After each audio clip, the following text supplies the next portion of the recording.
Convenio TV, programa declarado de interés general por la Cámara de Diputados de la provincia de Santa Fe y el Consejo Municipal de Rosario.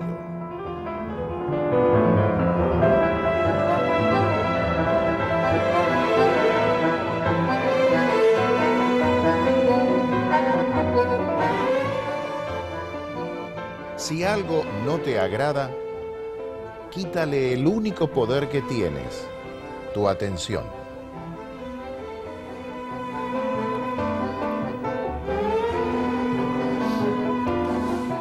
¿Qué tal? ¿Cómo les va? Un programa muy interesante, les anticipo. Está con nosotros hoy el doctor Ariel Álvarez Valdés, que es biblista, creo que se dice así, teólogo por supuesto, y por lo que he leído no solamente biblista argentino, sino dentro de un esquema de 1000 y pico de biblistas del mundo, ¿es así? Me pidió que le diga Ariel. Así es, sí. ¿A un sacerdote? Bueno, uno nunca deja de ser sacerdote, solo que no estoy ejerciendo el ministerio en este momento. Después porque vamos a contar estoy dedicándome más sí. al tema de la Biblia. Sí. ¿Está integrando esos 1000 y pico biblistas que se consultan en el mundo? Bueno, la verdad que no sabría decirle cuántos son Eso leí. los biblistas, pero a lo mejor usted está más informada que yo. Pero sí, somos bastantes en el mundo, en distintos países, y todos tratamos de aportar las nuevas comprensiones y los nuevos estudios que hoy hay sobre la Biblia. La verdad que la investigación bíblica ha recibido muchos aportes desde la arqueología, la sociología, la investigación literaria, y todo eso hace que hoy se lea la Biblia de otra manera. Bueno, el año pasado, creo que fue, ayúdenme ustedes con la memoria, se encontraron los famosos rollos del Mar Muerto, es decir, todos los días aparecen, no sé si todos los días, exageré un poco, pero van apareciendo testimonios de situaciones que uno piensa que solamente era una cuestión de fe, ¿no? Sí, constantemente van apareciendo descubrimientos, sobre todo los más importantes son cuando se encuentran vampiros o libros o códices, porque esto nos ayuda. Antes se creía que la Biblia era como un libro caído del cielo, y entonces se lo estudiaba como algo único. De pronto han empezado a aparecer muchísimas bibliotecas antiguas, del siglo V, VI antes de Cristo o del siglo I de Cristo. Entonces todo esto ha hecho ver que los libros que están en la Biblia comparten los mismos géneros literarios de otros libros que se escribieron en aquel tiempo. Entonces, el descubrimiento de estas bibliotecas ha permitido estudiar a la Biblia como un libro más dentro de aquellas bibliotecas. Y esto nos ha permitido descubrir los famosos géneros literarios, es decir, que lo que está escrito en la Biblia no debe tomarse de una manera absolutamente literal, sino que es una manera de expresarse en la antigüedad que había sobre estos distintos enfoques que había de los libros. Por ahí a veces uno siente que hay demasiado dolor, ¿no? Que creo que fue uno de los puntos que usted sostiene o ha estudiado, y que, digamos, Dios no es dolor, sino que es amor. ¿Esto la Iglesia lo acepta o no? Bueno, antiguamente se leía de una manera bastante literal la Biblia, y sobre todo en los libros del Antiguo Testamento Dios aparece mandando el mal, los castigos, el sufrimiento, la enfermedad. Incluso hay un librito, una novelita que es el libro de Job, donde se cuenta que Dios le manda sufrimientos al pobre Job, le quita sus bienes, sus propiedades, le hace morir a sus hijos e hijas. Entonces, todo esto ha sido interpretado de una manera literal, y se pensaba, bueno, cuando hoy alguien tiene un sufrimiento, una pena en la vida, es porque Dios se la ha mandado.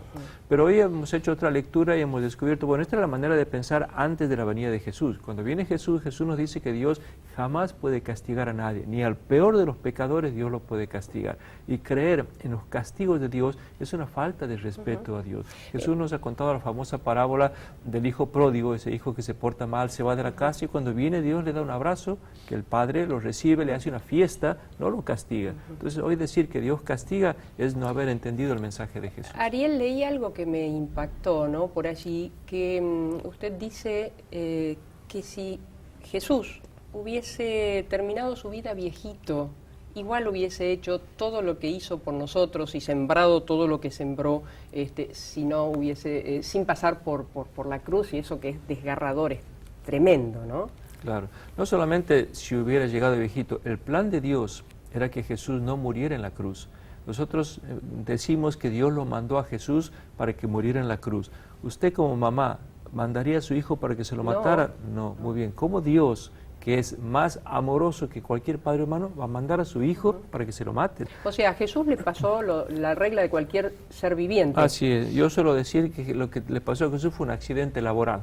O sea, Jesús vino a trabajar por el reino. ¿Y qué es un accidente laboral? Cuando uno se descuida su persona por atender el trabajo. Jesús estuvo tan atento a su trabajo que no prestó atención a esta muerte, pero no fue querida por Dios. Y entonces el plan de Dios era que Jesús muriera de viejito, rodeado de su familia y dando amor a la gente. Los romanos no se lo permitieron, lo terminaron matando. Entonces Dios igual nos ha salvado, pero no nos ha salvado con el dolor de Jesús. El dolor nos salva, sino con el amor. Con el amor de Jesús. Entonces, si a Jesús le hubiéramos dado más tiempo de predicar, de hablar, de enseñar, a lo mejor o seguramente habría aportado muchísimas más cosas a este mundo. Solamente le hemos dado 3 años de posibilidad, pero el plan de Dios, y eso lo dicen los mismos evangelios, no era que Jesús muriera en la cruz. Pero eso le quita un poco de mística, ¿o no? Al contrario, creo que le quita el dramatismo y la vergüenza que hoy tenemos como religión. ¿Qué religión es esta de un Dios que quiere que se lo maten a su hijo y que cuanto más dolorosa sea la pasión, más salvadora es? Hay un famoso escritor, Lin Yutang, escritor chino, que estuvo a punto de convertirse al cristianismo y no se convirtió, y él decía: yo no me convierto por una curiosa tesis que tienen los cristianos. Ellos dicen que al principio del mundo Dios creó a Adán y Eva y ellos comieron una fruta y Dios se enojó tanto que castigó a toda la humanidad. Mucho después Dios mandó a su Hijo Jesús, los hombres lo mataron y Dios se puso tan contento que los perdonó a todos. Es una ridiculez, es una vergüenza. Y ese es el Dios que nosotros predicamos. ¿Quién puede creer en un Dios que lo manda a su Hijo y que muere y que encima quiere que nosotros suframos, que nosotros tengamos padecimientos y dolores? Eso es un monstruo. Se contradice con el libre albedrío, que está dentro de la religión, ¿o no? Bueno, un poco sí, porque si nosotros decimos que Jesús vino a morir en la cruz, Dios tuvo que contratar, entre comillas, a Judas para que lo traicione, a Pedro para que lo niegue, a Poncio Pilato para que lo condene. ¿Qué hubiera pasado si Poncio Pilato lo liberaba a Jesús? No nos salvábamos. ¿Qué hubiera pasado si Judas no lo traicionaba y lo entregaba? No nos salvábamos. O sea, plantear esas cosas hoy se ve que no tiene sentido. Algunos justifican que si no estaba Judas no se podría dar lo que se dio después. Claro, lo cual es un absurdo. Si no hubiera estado Judas... Era necesario Judas. Claro, desde ese punto de vista sí, desde el moderno perspectiva teológica decimos no era necesario Judas, es más, hubiera sido lindo que Judas no lo traicionara a Jesús para que Jesús pudiera llevar la vida de un profeta y pudiera transformar el mundo como era el proyecto de él. Ariel, otro de los temas, y recién lo ha tocado usted, tiene que ver con el famoso tema de la, de la virginidad de María, que por lo que he leído usted dice, no hay que ser literal en la concepción, al igual que el ángel que le anuncia que va a engendrar en su vientre, ¿no? a Jesús. Sí, desde el punto de vista de la fe podemos hablar de los ángeles. Desde el punto de vista de los estudios modernos, los ángeles son un género literario, una manera de hablar de la voz de Dios en el corazón de la gente. Cuando nosotros veamos... Pero perdón, Dios nos habla entonces, porque uno siente muchas veces que está con esa tutela, no sé. Pero nos habla en el corazón, no volando un señor por la ventana que entra y aparece y se presenta. Pero mucha gente cree que realmente entró un señor volando por la ventana y se le presentó a la Virgen María y habló con ella. Si eso hubiera pasado, la Virgen María no tendría fe. Estamos destruyendo la fe, porque la fe es creer sin ver. Ahora, y allí el que más fe tuvo, sinceramente, visto desde acá, es José, que le creyó que así fuese, que así fue. ¿A quién le creyó? A la Virgen, supongo. ¿Qué le creyó? Que estaba embarazada. Bueno, a ver... ¿Usted qué me va a decir? ¿Que eran marido y mujer? Eran marido y mujer, y efectivamente María, nosotros decimos que concibió por obra del Espíritu Santo. Muy bien. Ahora, el Espíritu Santo no puede actuar en este mundo si no es a través de las mediaciones humanas. O sea, si yo le rezo al Espíritu Santo para que la cure a mi madre, no va a bajar el Espíritu Santo con un remedio, con una medicina a dársela. Mandará a un buen médico para que la cure. Si yo le pido al Espíritu Santo que proteja a mi hijo en un viaje, no va a ir el Espíritu Santo de la manito sentado en el ómnibus al lado de mi hijo. Hará que el chofer sea prudente, que la gente... Entonces el Espíritu Santo necesita las mediaciones humanas. Cuando decimos que el Espíritu Santo descendió sobre María y la cubrió con su sombra para engendrarlo a Jesús, lo creemos, yo lo creo a eso. Ahora, ¿cuál fue la mediación que se valió de la que se valió el Espíritu Santo para que pudiera engendrar un hijo María?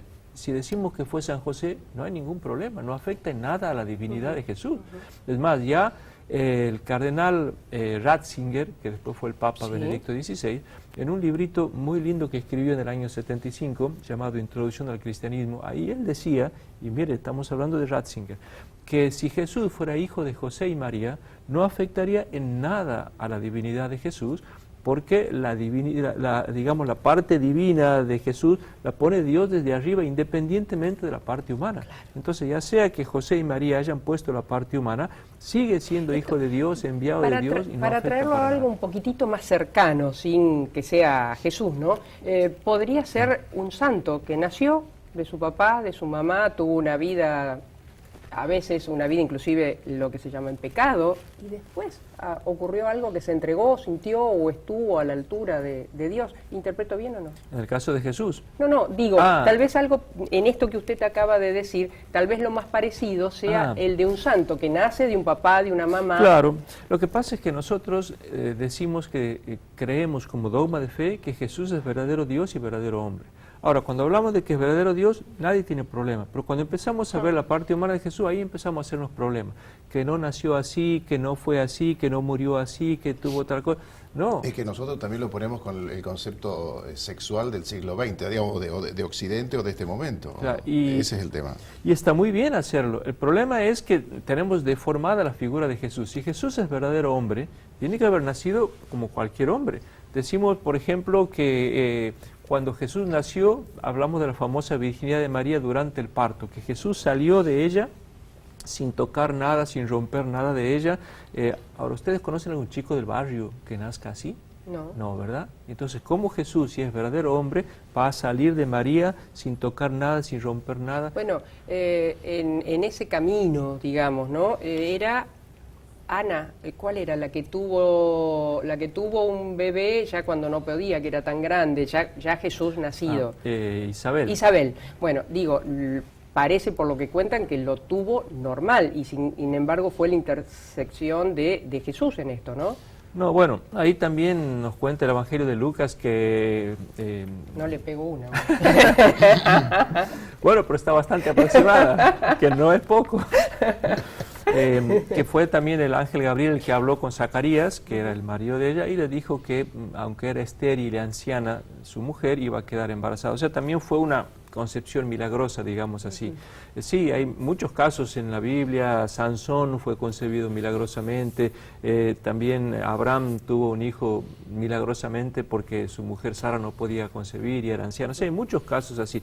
En la antigüedad, decir que un hijo nacía de manera virginal era una manera de decir que estaba, digamos, programado por Dios, destinado por Dios a hacer grandes cosas. Por ejemplo, en la antigüedad se dice que el emperador Octavio Augusto tenía una madre virgen. Alejandro Magno tuvo una madre virgen. Rómulo y Remo tuvo una madre virgen, tuvieron una madre virgen. Krishna tuvo una madre virgen. O sea, muchísimos personajes de la antigüedad fueron engendrados sin intervención de padre humano. Muy bien, y Jesús también. Ahora, la pregunta es, cuando analizáramos los casos, por ejemplo, Rómulo y Remo fueron creados, mejor dicho, fueron engendrados por un Dios que pasó al lado de la madre, la miró así y así la dejó embarazada. La mamá de Octavio Augusto, el primer emperador romano, fue una serpiente la que se enrolló alrededor de la mamá y así la dejó embarazada. Lo mismo Alejandro Magno. Ahora, ¿nosotros creemos que eso literalmente pasó? No. ¿Y en el caso de Jesús sí? O sea, eso no es honesto, sino aquellos son cuentos, son mentiras, pero esto es cierto. Usted me lleva a otro tema, los milagros, ¿existen o no? Claro, claro que existen. Lo que pasa es que tenemos una mala definición de milagro. Decimos que los milagros son la violación de las leyes de la naturaleza, la suspensión de las leyes de la naturaleza.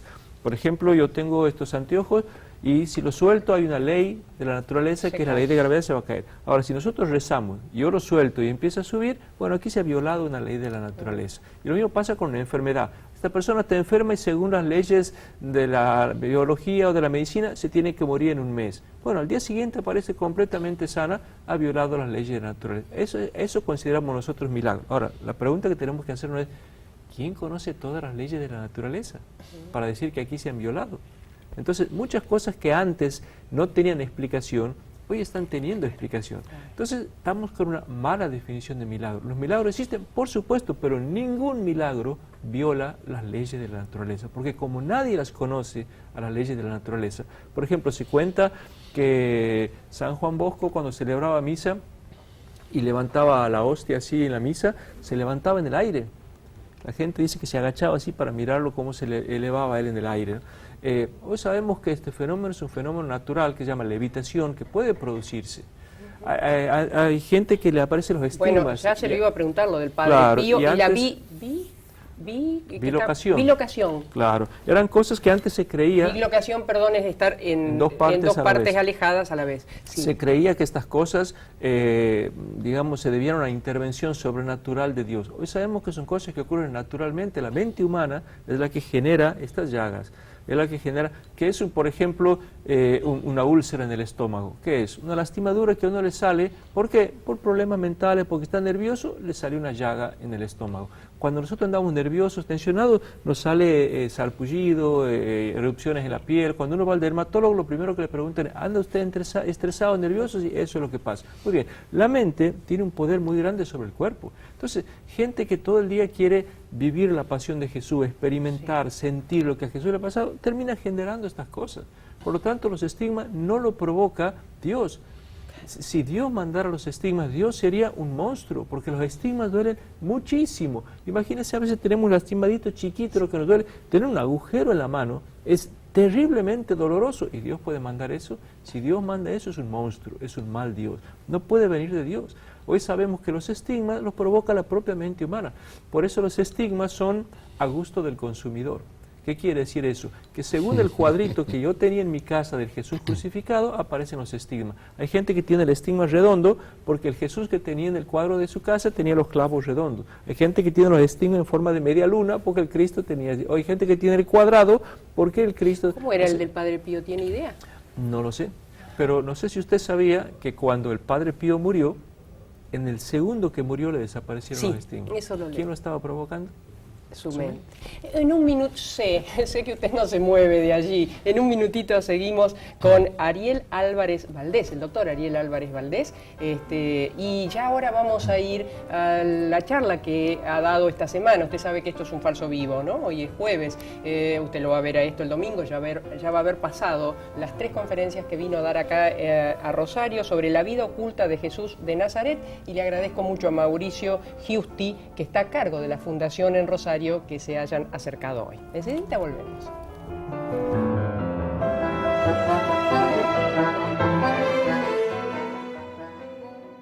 La fuerza del campo está en el trabajo de su gente. Unión de Trabajadores Rurales, Entre Ríos 175, Rosario. Quiero comprar una Air Drill. Pero ¿por qué no compra una sembradora que siembre bien? ¿Ah, sí? ¿Y cuál? La sembradora Bertini, gran autonomía, mayor precisión de siembra, más penetración, es más práctica para el transporte. Esa es una sembradora que siembra bien. Me convenció. Bertini, líder en siembra directa. Sindicato Obreros de Estaciones de Servicio, Garage, Playas y Lavaderos Automáticos de la provincia de Santa Fe. Por la dignidad y superación del trabajador. Contra la explotación y la inequidad distributiva. Riobamba 1075, Rosario. Medio siglo de historia, medio siglo de responsable trayectoria. Ya iniciamos el camino hacia el centenario. Nuestra trayectoria, una responsabilidad hacia el futuro. Cooperativa de Trabajos Portuarios Limitada, Puerto General San Martín. Una cooperativa fundada con trabajo y dedicación. Joyería España, las marcas más destacadas, siempre un paso adelante. España y Ceballos. Teléfono 448-8413.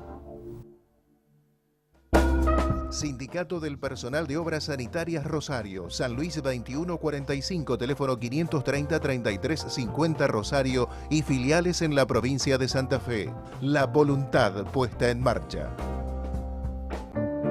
Para encontrarse con los tangos de ayer y descubrir los contemporáneos como viejos conocidos, un grupo musical donde Piazzolla, el Gordo Troilo, Mariano Mores, Eladia, Los Homero y muchos más se encuentran a través de las voces de María Herminia Grandi y Javier Migled, apoyados por un excelente cuarteto instrumental.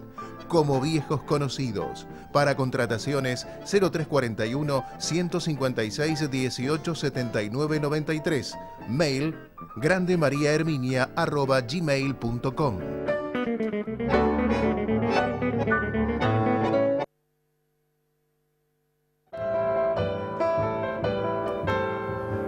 Seguimos todos preguntando en el piso, pero bueno, vamos a incorporarlos a ustedes. Me piden que le pregunte sobre María Magdalena, sobre los estigmas. Mi compañero dicen si era acá o era acá, no sé. Bueno, la crucifixión de Jesús, o sea, la crucifixión histórica, fue con los clavos en el pulso, porque los romanos habían descubierto que poniendo un clavo en la palma de la mano se rompía. O sea, era tan débil esta parte que uno haciendo peso, el crucificado va estirando para soltarse y se va rompiendo. Entonces, los romanos, que eran unos acabados en las técnicas de la crucifixión, sabían que aquí es un pequeño espacio que en medicina se llama el espacio de Destot, que son 4 huesitos, que cuando se pone un clavo se abre, entra el clavo, se cierra y no sale más la mano. Entonces eso hacía que pudiera sostener un peso muy grande de un cuerpo. Los cuadros antiguos siempre pintaban a Jesús con el estigma aquí. Entonces los estigmatizados antiguos todos tenían el estigma aquí. Hoy que sabemos que el clavo fue aquí, los modernos estigmatizados lo tienen aquí. Entonces eso muestra que en la mente... Y algunos en la frente también, ¿no? Sí, bueno, eso ya son las llagas, digamos, de la corona de espinas. Otros tienen en el costado por la lanzada, otros tienen en los pies. O sea, hay diferentes lugares donde salen. Nos contaba, y ya vamos después a María Magdalena, pero nos contaba recién, Ariel, que se supone, o hay testimonios, no sé, que Jesús la noche previa transpiró sangre, ¿no? Que eso tiene un nombre. Sí, bueno, ese es un fenómeno que en medicina se llama hematohidrosis, que cuando una persona está bajo una presión de una angustia muy grande, se rompen los vasos sanguíneos de la parte inferior de la piel y sale a flote unas gotitas minúsculas de sangre. ¿Qué pasó con María Magdalena? Porque por ahí se dice... Perdón que le termino esto. Perdón, sí, no, que el fenómeno del sudor de sangre solamente aparece contado en el Evangelio de Lucas, es el único evangelista que la cuenta, ninguno de los otros cuenta, y hoy los estudios modernos nos muestran que esa escena del sudor de sangre no pertenece a San Lucas, fue añadido mucho después. Por lo tanto, no parece haber sido un hecho histórico. Además, ¿quién estuvo presente para presenciar el sudor de sangre de Jesús en aquel momento? Porque los discípulos estaban lejos, Jesús rezaba solo, estaba de noche, a oscuras, alejado. Entonces, hoy se sostiene que Jesús no sudó sangre históricamente, a pesar de que aparece relatado en el Evangelio. Bueno, preguntábamos sobre María Magdalena y en todo caso creo que nos introducimos en el título de la vida oculta de Jesús de Nazaret. No sé si María Magdalena está allí o no. No, aparece en la vida adulta de Jesús.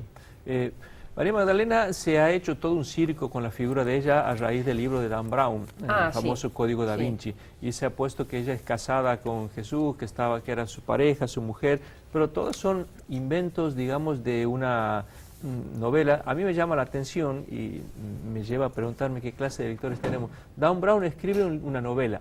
En la tapa dice novela, en la introducción dice novela, al presentar dice que es una novela y la gente lo lee y cree que es cierto. El 40%, en una estadística que se hizo en Estados Unidos, el 40% de los lectores del Código da Vinci decían que lo que se contaba ahí era cierto. Y uno dice, ¿qué clase de neuronas tienen nuestros lectores que leen una novela y creen que es cierto? Bueno, incluso, que debe ser bueno el escritor que puede convencer también. Así es, pero el lector tiene que ser más bueno para darse cuenta de lo que le están ofreciendo, porque si no después nos terminan pasando cualquier información y nosotros la aceptamos. Eso hace que hoy nos demos cuenta que la gente difunde cualquier cosa y todo el mundo cree, sin cerciorarse si lo que está leyendo es una fuente fidedigna, una novela o es historia.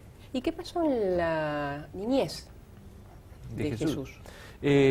Bueno, la niñez de Jesús fue una niñez común y corriente, fue ordinaria, como la de cualquier chico judío de aquel tiempo. Por eso es que los evangelios no registran escenas, digamos, demasiadas escenas de la vida de Jesús. Es más, se habla de un famoso laguna o bache que va hasta los 30 y tantos años de Jesús, porque los evangelios simplemente cuentan el nacimiento, alguna cosita de su adolescencia y después saltan a la vida adulta. Entonces, ese vacío, digamos así, ha dado pie para que se inventen muchísimas leyendas, que Jesús en su época adolescente se fue a la India, se fue incluso algunos dicen que se vino a América, o que se fue a Egipto a estudiar con los sabios del faraón, entró en las pirámides. Bueno, toda esa fantasía no es real. Los evangelios sí dicen qué hizo Jesús en esos años. Dice que crecía en sabiduría y en gracia sujeto a sus padres, trabajando en la carpintería de Nazaret. Entonces no se movió de ahí, estuvo siempre en el pueblo,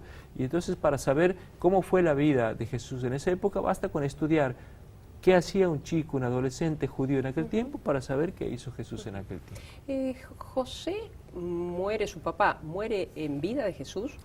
Probablemente sí, probablemente San José tuvo varios hijos con la Virgen María y murió de una manera muy temprana, lo cual hace que cuando Jesús salga a predicar, ya su papá ha muerto. Por eso es que los comentarios de la gente ¿no es este el hijo de María? Cuando tendría que decir, ¿no es este el hijo de José? Siempre se mencionaba al padre, porque el padre era el que marcaba la linealidad. Pero se dice, ¿no es este el hijo de María? Probablemente el comentario en el pueblo era ese. ¿Y José tendría otros hijos previamente a casarse con María o no? ¿Y después habría tenido otros hijos con María?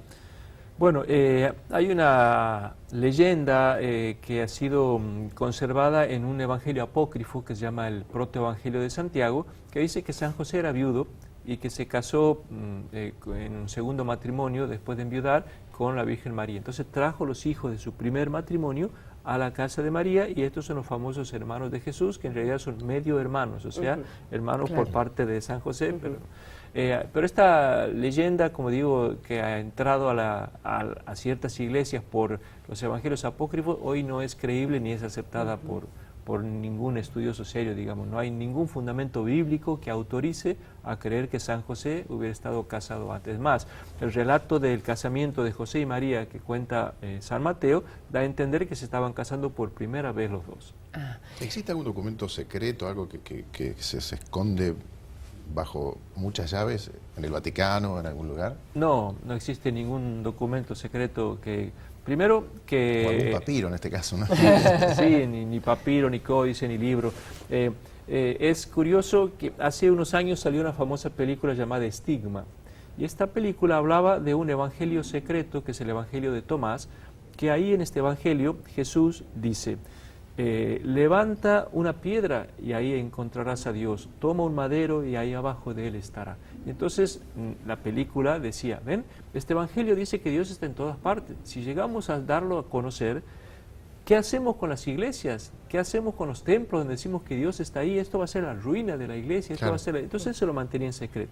Resulta que ese evangelio de Tomás, primero, no está secreto ni oculto, está en un museo en el Cairo. Yo lo he visitado muchas veces, he guiado peregrinos y les he mostrado. Este es el famoso evangelio que dicen que es secreto. Y además, el evangelio de San Juan, que está en la Biblia pública, ahí Jesús le dice a la samaritana, mujer, Dios no quiere ser adorado ni en este templo ni en el de Samaria, porque Dios quiere ser adorado en espíritu y en verdad.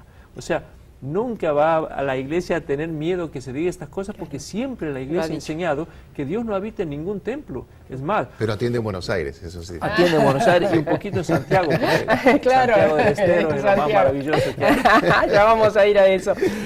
Ahora, Ariel, en resumidas cuentas... bueno, al escucharlo creo que uno se da cuenta por qué un sector de la iglesia le pidió retractación. Ahora, pasaron los años y quedó eso sin efecto. ¿Qué síntesis podríamos hacer sobre su caso? Bueno, hace unos años a mí me denunciaron en Roma, y el Vaticano en aquel tiempo, en el año 2008,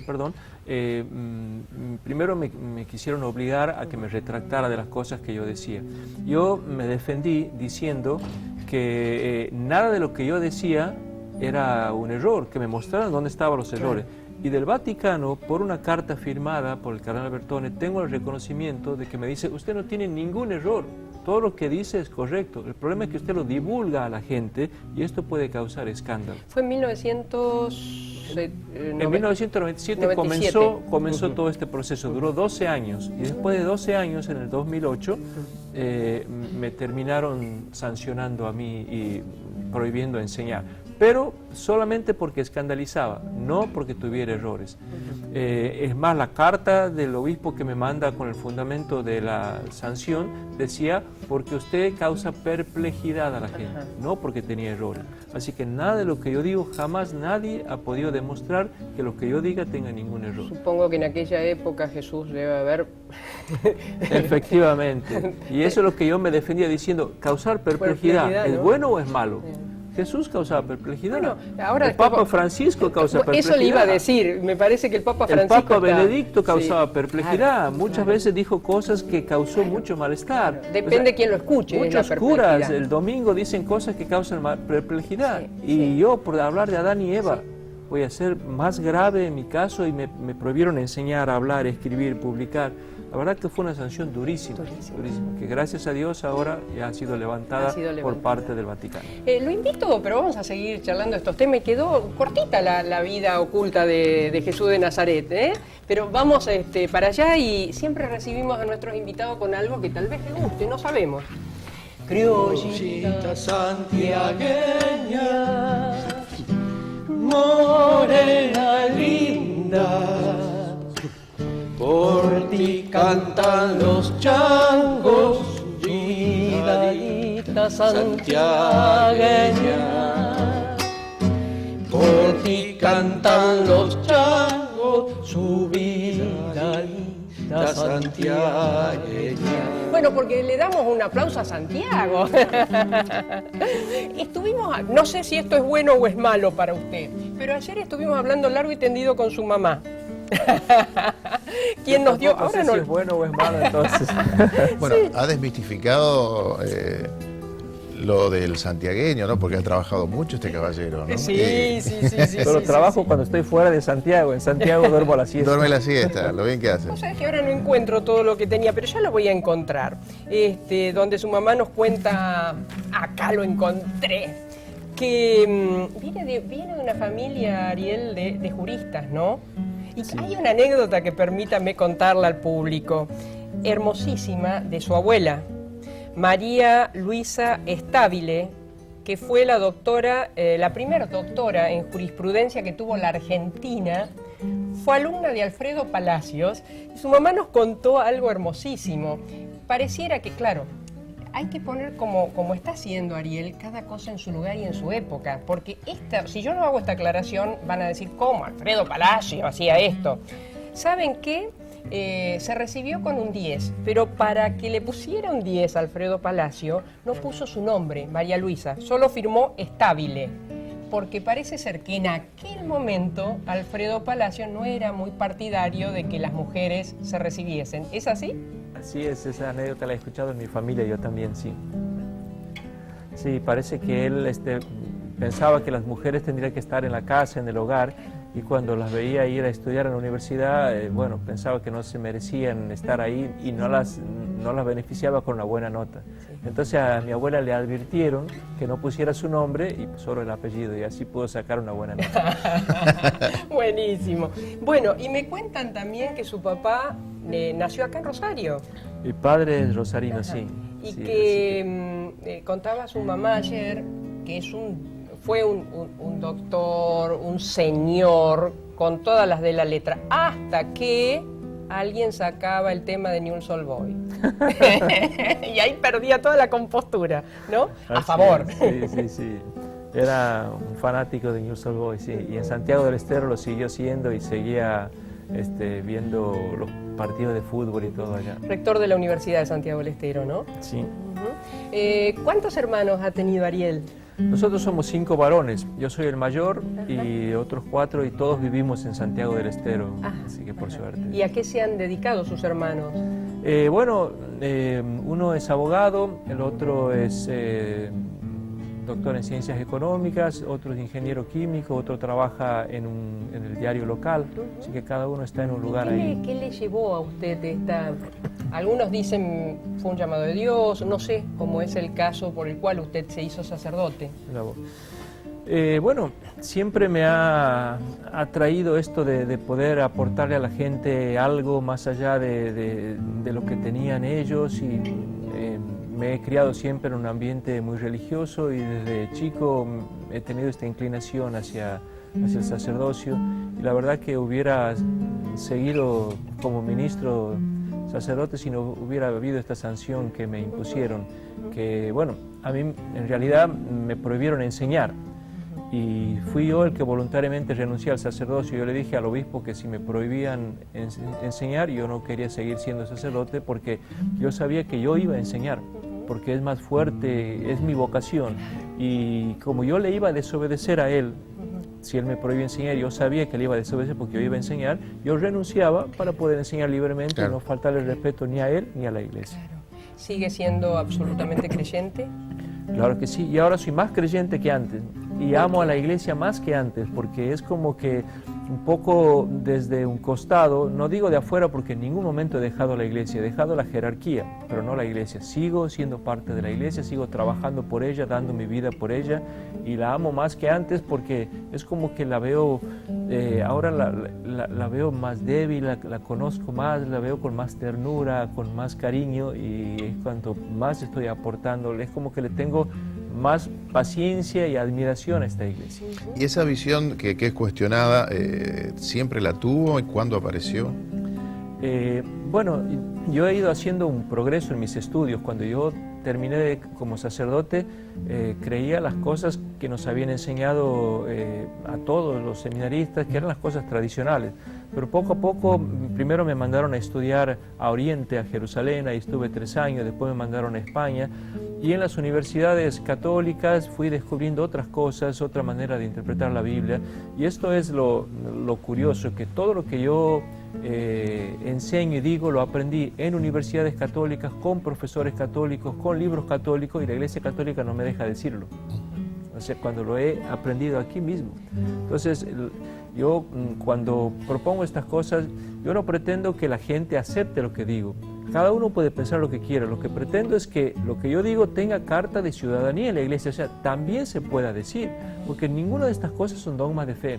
Entonces, es posible que sean las cosas como los otros dicen o como yo digo. Cualquiera de las dos cosas son válidas. Hay un elemento, ¿no?, que aquellos que creemos que, bueno, que una cuestión superior nos ha dado la vida, nos dio la diferencia que podemos pensar contra otros, otros seres vivos. Eso tiene que ver con la razón, tiene que ver con el poder cuestionarnos y el poder cuestionar, ¿no? Claro, antiguamente se decía que para tener fe hay que anular la razón, porque la razón es enemiga de la fe. Entonces la Iglesia siempre nos enseñó a creer, no a pensar.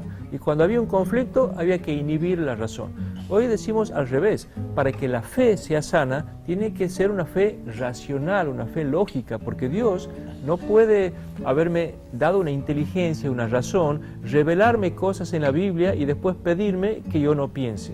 O sea, que no las entienda. Si Dios dialoga conmigo es para entenderse conmigo. Ahora, Dios no puede ponerme en la Biblia una revelación que sea absurda, que vaya en contra de mi razón. Si la Biblia dice que que Noé construyó un arca de 150 metros de largo y llovió 40 días y metió todos los animales, y hoy sabemos que eso es imposible, Dios no me puede pedir que yo crea eso, porque me está faltando el respeto, me está faltando el respeto a mi ser racional. ¿Qué hacemos con el demonio y el pecado? Lo que usted quiera puede hacer. Si es pecado, confesarlo. Acá es el momento. El demonio es, digamos, una manera de hablar de las enfermedades de aquel tiempo. Los demonios no existen. La medicina de la época de Jesús era una medicina que, digamos, bastante primitiva, y había muchas enfermedades que se llamaban las enfermedades internas que no tenían explicación médica. Y entonces, cuando había una enfermedad cuyas causas eran externas, eran enfermos. Un leproso, por ejemplo, es un enfermo. Un paralítico es un enfermo. Una mujer encorvada era una enferma. Pero de pronto aparece un mudo. ¿Por qué el mudo no habla? Tiene lengua, tiene boca, tiene un demonio. De pronto aparece un sordo. ¿Por qué el sordo no oye si por fuera es perfectamente normal? Tiene un demonio. De pronto aparece un epiléptico que se tira al suelo, echa espuma por la boca, tiene un demonio. Está poseído. Todas las enfermedades, siempre en la Biblia, los mudos están endemoniados, los sordos están endemoniados, los epilépticos, los enfermos mentales están endemoniados. ¿Por qué? Porque no había explicación. Hoy sabemos por qué un mudo no habla, un sordo no oye, y por eso ya no podemos creer más en los demonios. Ariel, pero hay sacerdotes que hacen exorcismo y no sé si el Vaticano los acoge o no. Sí, los acoge a ellos y también acoge a los que no hacemos exorcismo y creemos que los demonios no existen, porque al no ser un dogma de fe, se puede creer una cosa y otra. Ahora, el problema es que los que creen en los demonios denuncian a los que no creen y dicen que los que no creen están fuera de la iglesia. No, porque es un tema libre, se puede creer y se puede no creer. Las dos posturas son católicas. ¿El infierno existe? Desde el punto de vista teológico, no puede existir porque Dios no puede crear algo para hacer sufrir a una persona. Usted como mamá, usted como papá, si tuviera un hijo, por más mal que se portara, no lo meterían en el microondas ni en un horno, ¿verdad? Dios, que es más amoroso que cualquiera de nosotros, no metería a un hijo suyo en el infierno ni lo mandaría para ahí. Entonces hoy creemos que el infierno no existe. ¿La conciencia sí? Bueno, la conciencia es lo que cada uno tiene como persona racional, ¿sí? ¿Marco? Es justo Dios. Es justo, pero... Innecesario. No con el concepto de justicia que tenemos nosotros. El problema es que nosotros lo tenemos a Dios demasiado humanizado y creemos que Dios es como somos nosotros y queremos que Dios tenga los resentimientos que yo tengo, los odios que yo tengo, las broncas que yo tengo. Como yo la odio a mi vecina, quiero que Dios la odie y la castigue y la mande al infierno. Como yo lo odio a Hitler, quiero que Dios lo haga morirse en el infierno y quemarse ahí. Pero esos son que yo le transmito a Dios mis sentimientos tóxicos, mis sentimientos negativos, se los transfiero y digo, Dios tiene que ser así. Esa es mi manera humana de ver. Dios es justo, es amoroso, es todo lo que queramos, es misericordioso y no tiene por qué sentir y pensar como siento yo. ¿Qué cosa oculta podría contarnos en estas charlas que está dando sobre la vida de Jesús de Nazaret? En realidad no hay nada oculto. Lo que hay son cosas por investigar o por divulgar.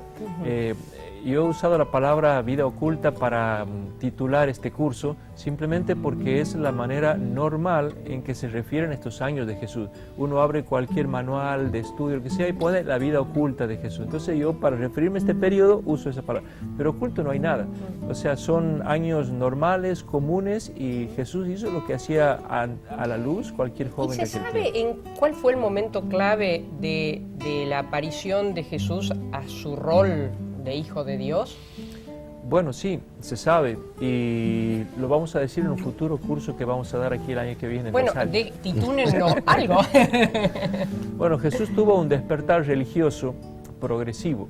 No es que Jesús supiera todas las cosas de golpe, porque Jesús era hombre y no hay ningún ser humano que haya nacido sabiendo todo lo que Dios quería de él.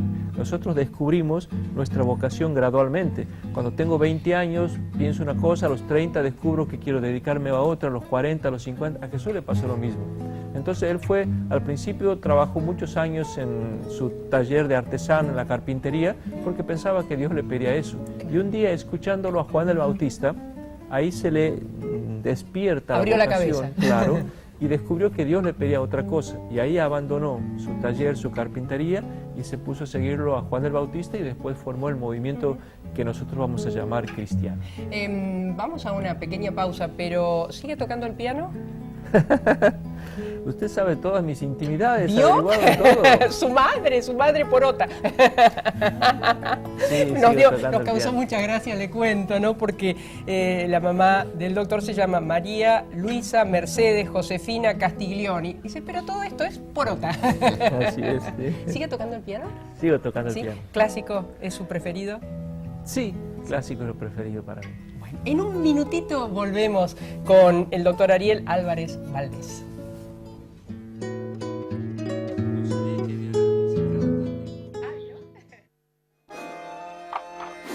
Ahora no tenés que esperar ni 5 segundos para saber si ganaste. Llegó Quiniela Express. Jugá, sortea en el acto y listo. Jugala en la red de agencias oficiales. Sindicato del Personal Embarcado de Dragado y Balizamiento. por la Unión de los Trabajadores Portuarios, Marítimos y Navales. Molinos Bruning, desde 1907, compromiso por la calidad. Sono Informática y Audio Profesional, notebook, impresoras, sono, proyectores de TV y video, sono Urquiza 1155, web, sono-delmediostore.com. Participación, igualdad, consenso, inclusión, debate, educación. Consejo Municipal de Rosario. La educación es un compromiso de todos. UDA, Unión Docentes Argentinos, Seccional Santa Fe, en Rosario, Moreno 1981. Wow Peluquería. Turnos 153 75 03 47. San Lorenzo 1076, local 8. Para encontrarse con los tangos de ayer y descubrir los contemporáneos como viejos conocidos. Un grupo musical donde Piazzolla, el Gordo Troilo, Mariano Mores, Eladia, Los Homero y muchos más se encuentran a través de las voces de María Herminia Grandi y Javier Migled, apoyados por un excelente cuarteto instrumental. Como viejos conocidos. Para contrataciones 0341 156 18 79 93. Mail grandemariaherminia@gmail.com.